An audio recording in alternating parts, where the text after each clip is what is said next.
নগরীতে তীব্র তাপমাত্রায় যখন জনজীবন হয়ে উঠেছে প্রায় অস্থির, ঠিক শেষ সময় এক মানবিক উদ্যোগ নিয়ে এগিয়ে এসেছে কবির হোসেন স্মৃতি সংসদ।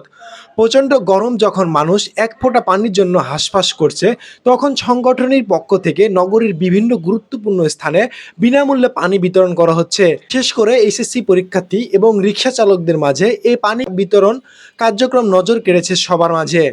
মসজিদ মিশন, ছিরুর স্কুল সহ নগরীর প্রধান প্রধান সড়কে দেখা গেছে এ ব্যতিক্রমী উদ্যোগ।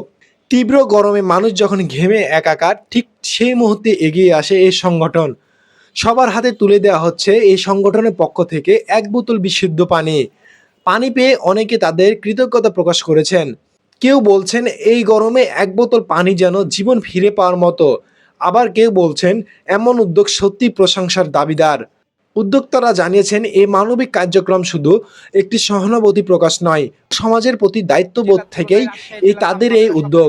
তারা আশা করছেন এমন উদ্যোগ অন্যদের এগিয়ে আসতে অনুপ্রাণিত করবে। প্রচণ্ড গরমে যখন মানুষ কিছুটা স্বস্তির খোঁজে, তখন এই ছোট্ট উদ্যোগই হয়ে উঠেছে বড় বড় মানবিক বার্তা। মানুষ মানুষের জন্য এই চিরন্তন সত্যকে সামনে রেখে নগরীতে মানবতার এক উজ্জ্বল দৃষ্টান্ত স্থাপন করল কবির হোসেন স্মৃতি সংসদ।